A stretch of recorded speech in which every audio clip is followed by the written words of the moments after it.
Video করে দে, তোর live আছে এখন আন্দাজে, তোর আমার লাইভ শেষ হয়ে যাবে তাও তোর লাইভ হবে। তোর ক্যামেরাটা ওটা একটা রিল বানাই দেন, বানাই দেন। আমি লাইনে আছি।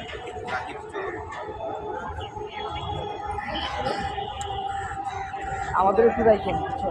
আমরাও স্টার হয়ে যাবো। 12 না 12 হ্যাঁ, এই ওকে জায়গা করে দাও।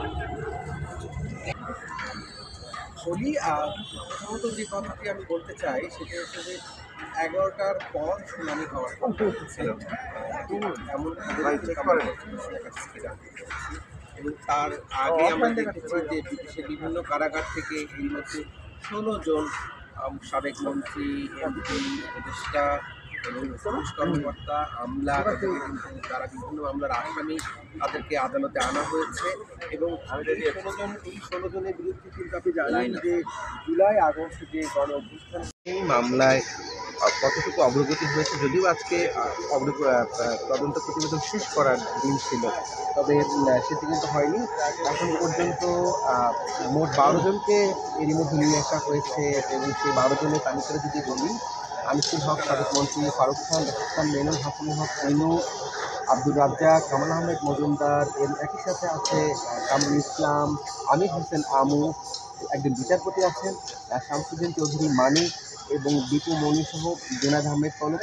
একে একে এই আসামিদেরকে নিয়ে আসা হচ্ছে এবং সিজন ভ্যানটি দাঁড়িয়ে আছে।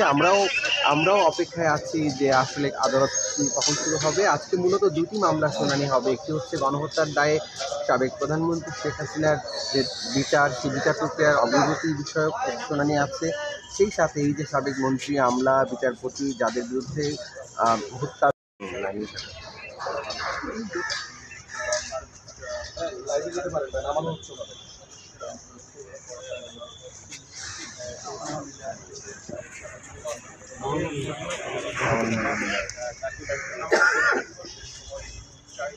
আমির হোসেন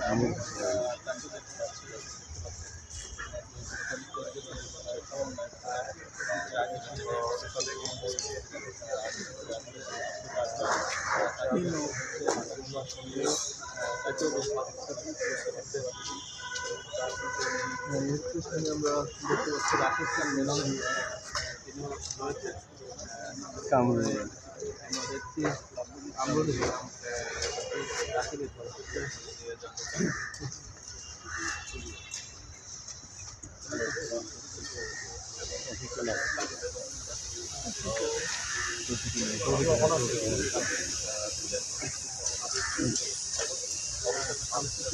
মানিক অডিও অপশন দেখেন তো তাকে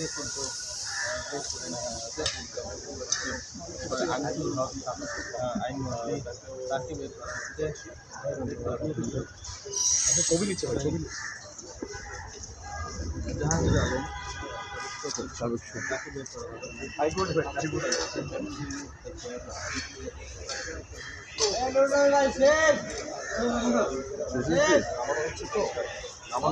কিছু বলতে পারছি শেষ অডিওটা আরো আছে না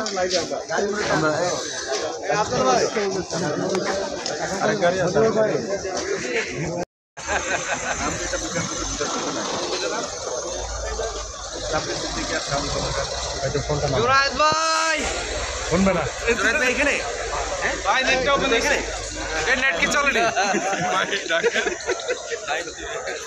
এই আশেপাশে কিন্তু আইন শৃঙ্খলা বাহিনীর তো কি এজেন্সির লোকজন আছে, এজেন্সির লোক তো আমাকে সারা চলতে পারে।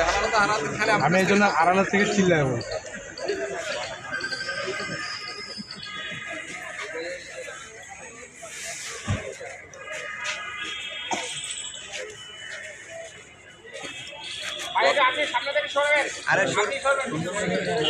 সরে যান,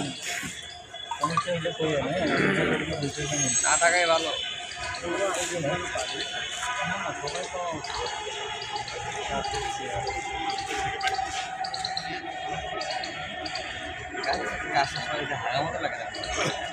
কষ্ট হয়, আটকায় রাখবো। অমানবিক না আমার তো নিয়ম নেই, আমার অমানবিক ড্রাইভার আছে। ড্রাইভার করার মাত্র নিয়ে আসছে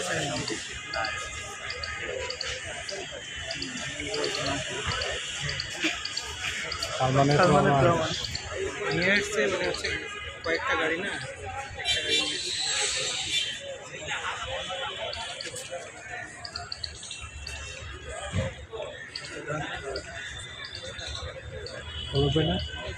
পলক ভাই আসসালামু আলাইকুম। আমরা কিন্তু নেট দিয়ে লাইভ করতেছি। ইন্টারনেট চলতেছে না ভাই এখনো। পলক ভাই নেট নাই।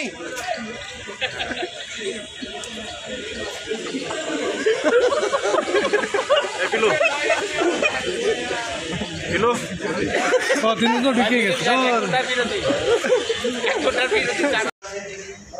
প্রধান অর্থাৎ অপরাধের নিউক্লিয়াস শেখ হাসিনা তার মামলায় চ্যানেল কত দ্বিতীয় মামলাটি বাংলাদেশে মন্ত্রিপরিষদের যে সমস্ত সিনিয়র সদস্য আওয়ামী লীগের সাধারণ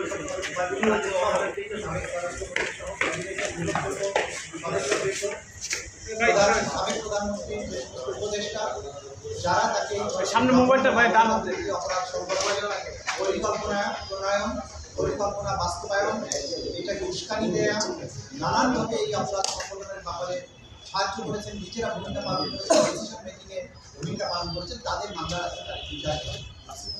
আমরা আজকে অপরাধের ইতিহাস শেখ হাসিনার মামলায় আদালতের কাছে উপস্থাপন করেছি যে আমরা তদন্ত রিপোর্ট অনেকটা অগ্রসর হয়েছে।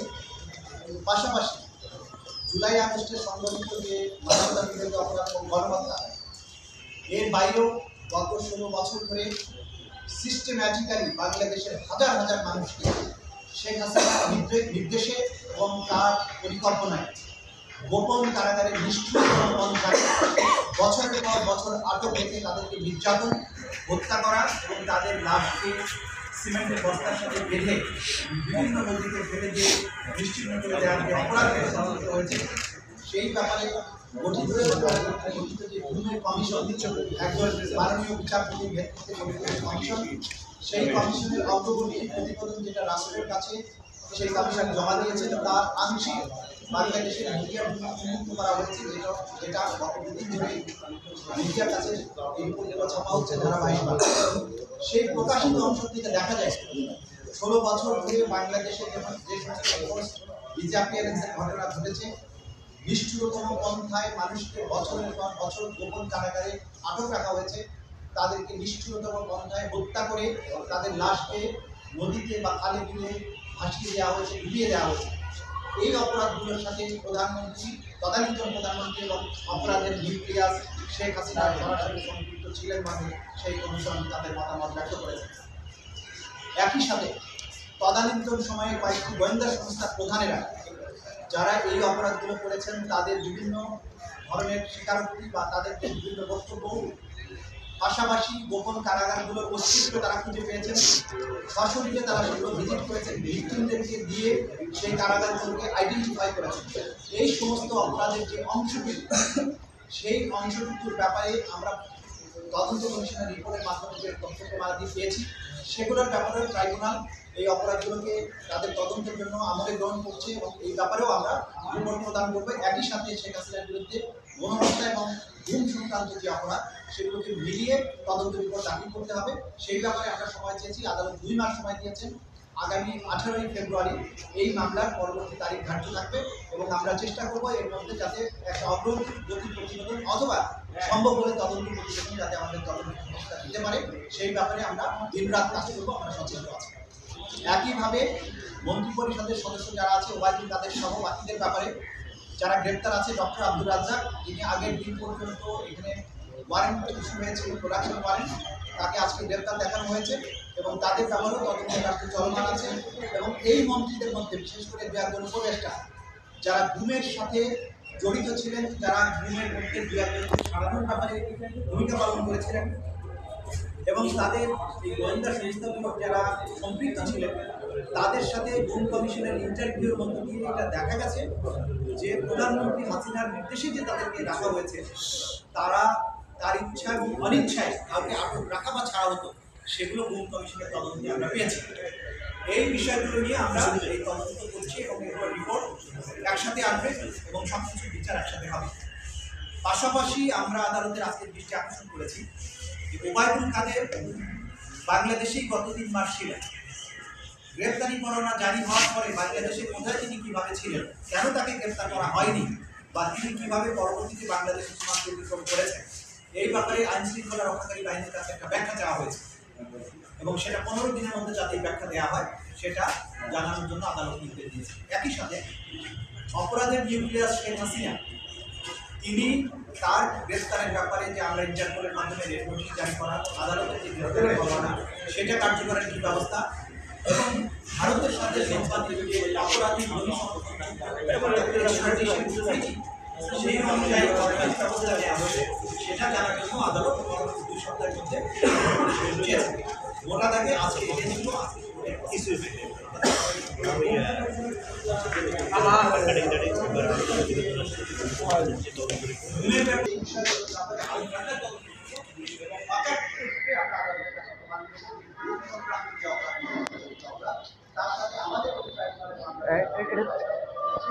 এটা একটু দেবে না ভাই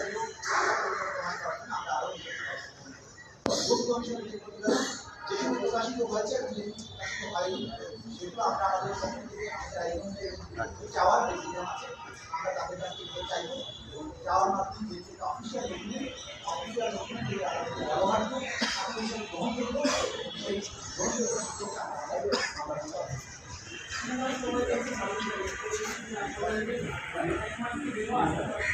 এই মামলার যে তদন্ত প্রক্রিয়া কতদিন সময় লাগে অসম্ভব ব্যাপার, কতদিনের মধ্যে সেখানে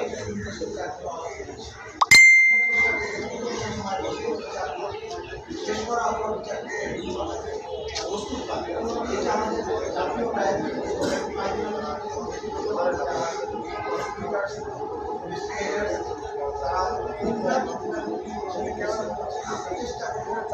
জাতীয়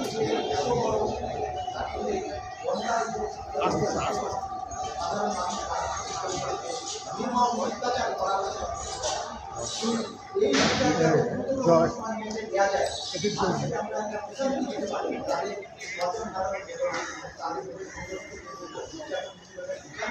সম্ভব এটাও পাশাপাশি মনে রাখতে হবে।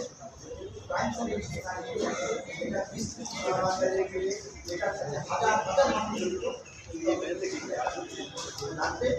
আমরা যত সাইন্টিফিক প্রসেস আছে সেগুলো ব্যবহার করছি, আমরা যাদেরকে এমনভাবে নিয়ে আসছি যাতে কিছু মামলা অন্তত তাড়াতাড়ি শেষ করা যায় সেগুলোর ব্যাপারে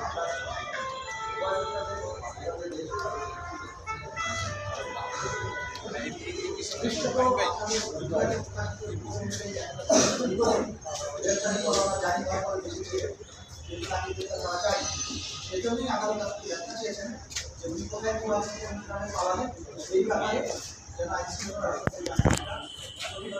আমরা যে এই আন্তর্জাতিক অপরাধ ট্রাইব্যুনাল এই জাতীয় একটা ট্রাইব্যুনাল, এই ট্রাইব্যুনাল জাতির আশা আকাঙ্ক্ষা বাস্তবায়নের জন্য একটা ন্যায় বিচার প্রতিষ্ঠান কাজ করছে।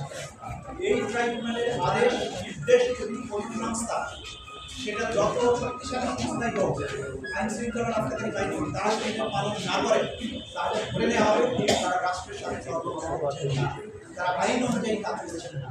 আমরা প্রথম অবস্থায় তাদেরকে শুধুমাত্র আদালতে জানাতে করতে হবে আপনাকে এটা আপনার আইন অনুযায়ী আপনার আন্দোলন যদি কেউ আদালতের নির্দেশ পাওয়ার পরে কোনো অপরাধী পালাতে করে অন্য কোনোভাবে করার চেষ্টা করে আইন অনুযায়ী কিন্তু অগ্রসর হওয়ার সুযোগ আছে। আমরা এখনই সেই রকম পর্যায়ে যাব না, তবে আমরা সংশ্লিষ্ট সমাজকে আহ্বান জানাবো ব্যক্তি বা প্রতিষ্ঠানের প্রতি আনুগত্য নয়, আপনারা আইন সংবিধান এবং বাংলাদেশের হবে এবং এই আদালতকে কাজ করতে সাহায্য করার জন্য যা যা করা দরকার করেন সেটা আমাদের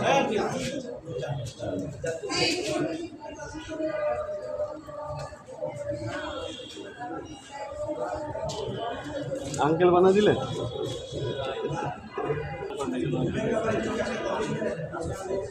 বড় ধরনের তদন্ত আমরা পেয়েছি, আমাদের জন্য হেল্প করবে, হেল্প করেছে আমরা ওই রিপোর্টটাকেও গ্রহণ করবো, পাশাপাশি আমাদের কিছু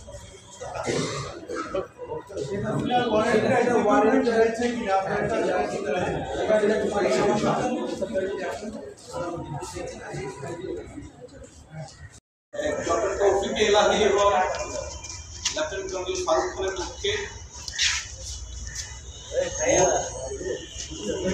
তিনটি অ্যাপ্লিকেশন দেয়।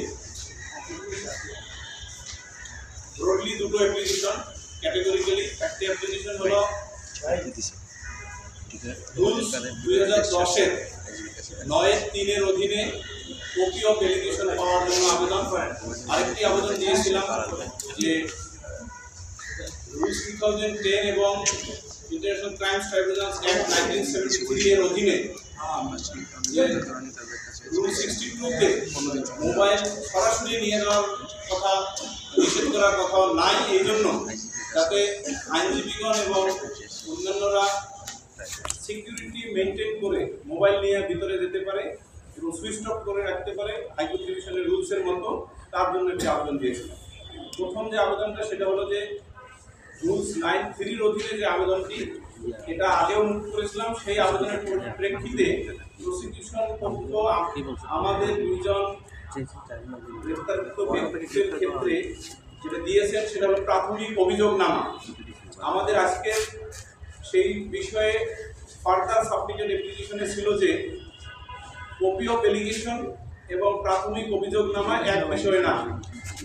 আমরা প্রাথমিক অভিযোগনামা যেটা পেয়েছি সেটা কপি অফ অ্যালিগেশন না, সেই বিষয়ে আদালত শুনানি অন্তে কোনো আদেশ প্রদান করেননি। সেই ক্ষেত্রে আমরা আমাদের ক্লায়েন্টদের সাথে কথা বলে সংবিধানের 102 ইনভোক করে অনারেবল হাইকোর্ট ডিভিশনে যেতে পারি। আর মোবাইলের ক্ষেত্রে যেটা আদেশ দিয়েছেন যে আমরা দেখেছি আজকেও যে ডান পাশে অনেকে বসা ছিল, তাদের হাতে মোবাইল ছিল, এটা ডিসক্রিমিনেশনের কথা অনারেবল ট্রাইব্যুনাল বলেছেন যে এই ধরনের কোনো ডিসক্রিমিনেশন আর হবে না। আর যদিও আইনের সরাসরি উল্লেখ নাই, প্র্যাকটিস অনুসারে মোবাইল সিকিউরিটি পারপাসে রেখে যাবেন, তবে এটা সকলের জন্য ইউনিফর্মলি মানে সমভাবে সবার জন্য এটা প্রযোজ্য হয়ে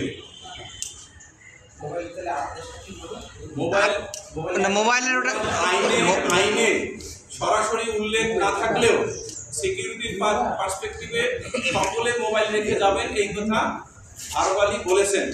কিন্তু এই অ্যাপ্লিকেশনেও কোনো প্রকার আদেশ প্রদান করা হয়নি। আপনি রিটে কোন বিষয়টা নিয়ে হাইকোর্টে যাবেন? এটা হলো কপি অফ অ্যালিগেশন। এটা আমাদের ইন্টারপ্রিটেশন এবং সাবমিশন অনুসারে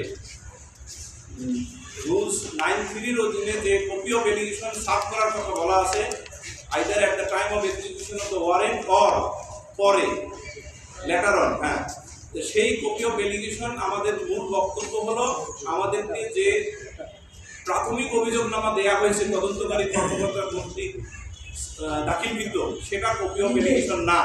যেহেতু কপি অফ অ্যালিগেশন আইনে উল্লেখ করা আছে, সেই আইনে না পাওয়া মানে হলো ওই আইনের ভায়োলেশন, এটা আমাদের সাবমিশন।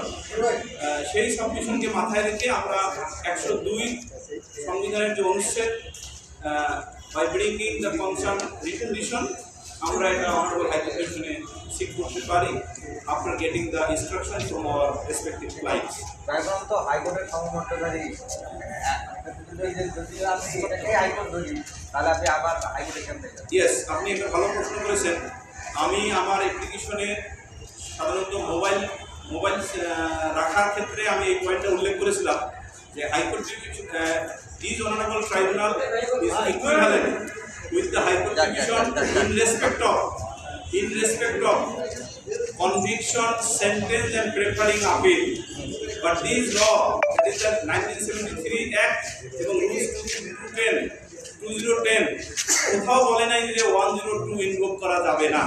102 মানে হলো এনি ভায়োলেশন অফ ল, এর জন্য যাওয়া যায়, যার কারণে 102-তে আমরা যেতে পারবো বলে আমরা আমাদের কাছে দরজা উন্মুক্ত আছে।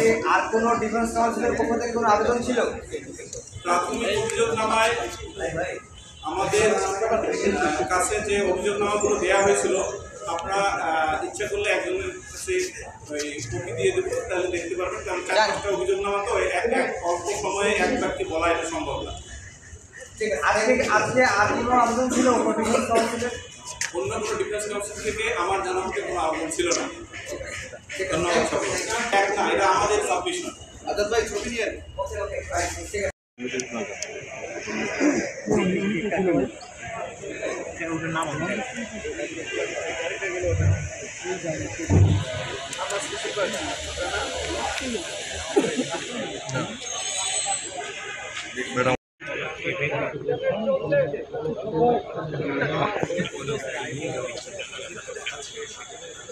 চলে আসো।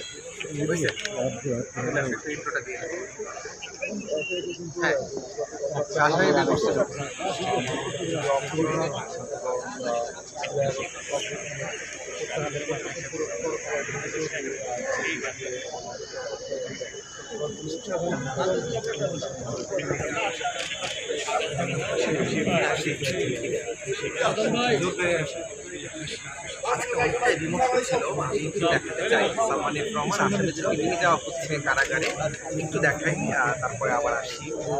সালমানের প্রমাণ তারা যে জুনায়েদ আহমেদ পলক, সেই সাথে সাবেক মন্ত্রী শাহজাহান খান, তাদেরকে শুনানি শেষে তাদেরকে প্রিজন ভ্যানে পাঠানো হচ্ছে। এবং এখানে আপনি জানেন যে যাদেরকে নিয়ে আসা হয়েছে দর্শক কর্মী সাবেক, এবং সেই সাথে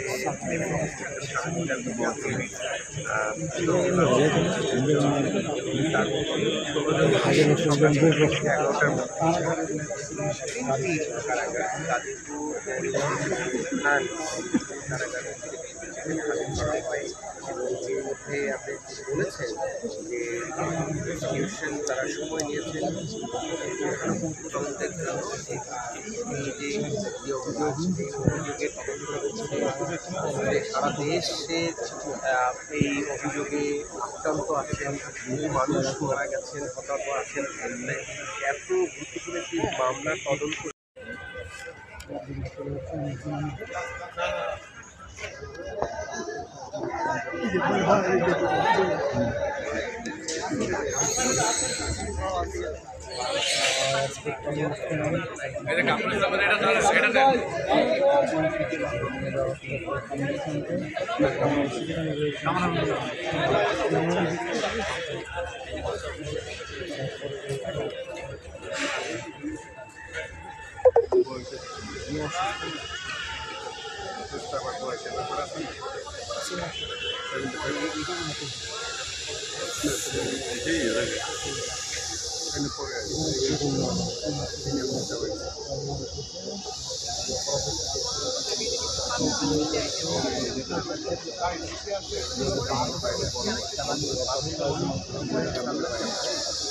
এর আগে অনেক ছিল।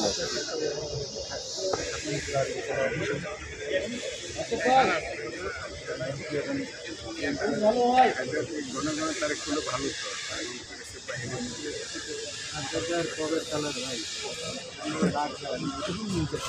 বের হওয়ার সময় পুরো ছবি আছে হ্যাঁ ওই বড়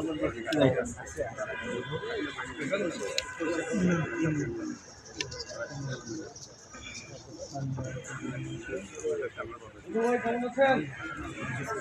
মেনন ভাই কেমন আছেন?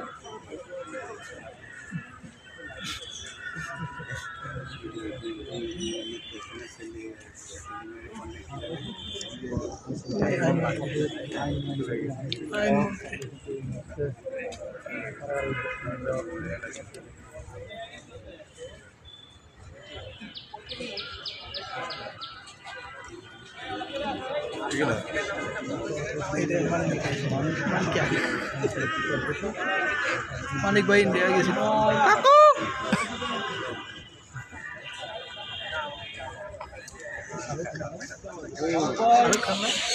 কার ঘরে ধর্ম উত্তেজিত হবে না এটা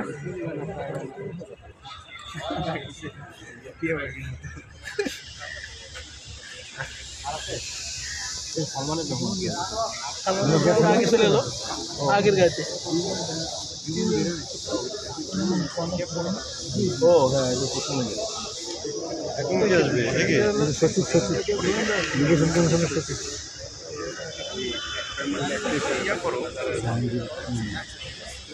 দাদা ব্যাকপ্যাকে 16% আছে, এখন কি করণীয়? ব্যাটারি আছে ব্যাকপ্যাকে, জানেন 16% চার্জ। মিন্টু বাড়ি কি বলেন, কি করবো আমি? আমার তো আপনার আছে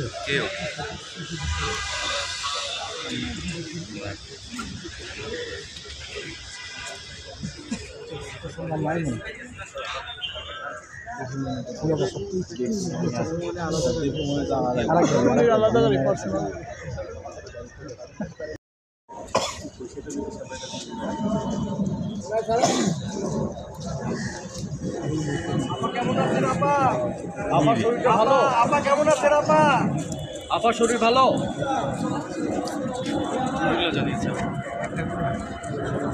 মিস করি আব্বা।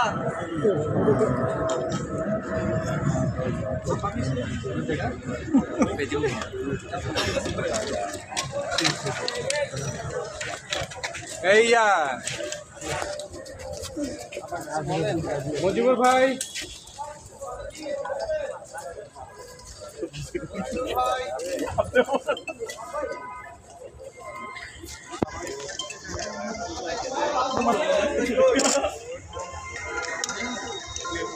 আপার জন্য সবাই অপেক্ষা।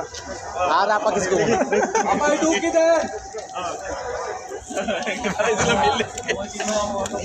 দেখ দেখ দেখ সব মোবাইল রেডি? আপা রেডি?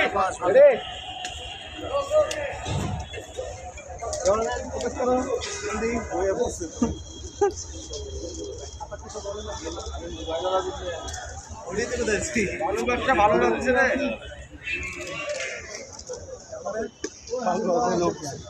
ভালো ব্যবসা, ভালো আর কিছু ব্যবসা ভালো, ভালো ভালো আদার ব্যবসা ভালো।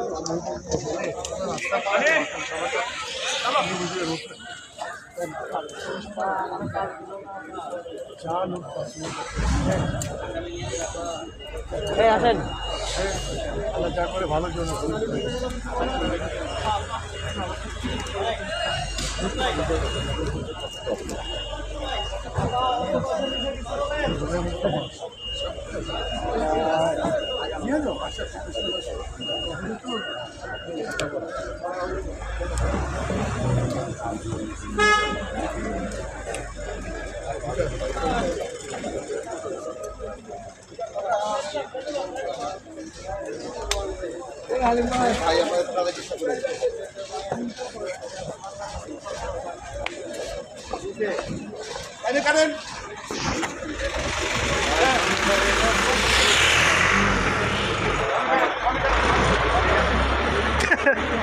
মোবাইল ভিতরে ঢুকে দেয়। আর জায়গা দিবেন বললে তাদের কথা মনে পড়ে, জায়গা দিবেন না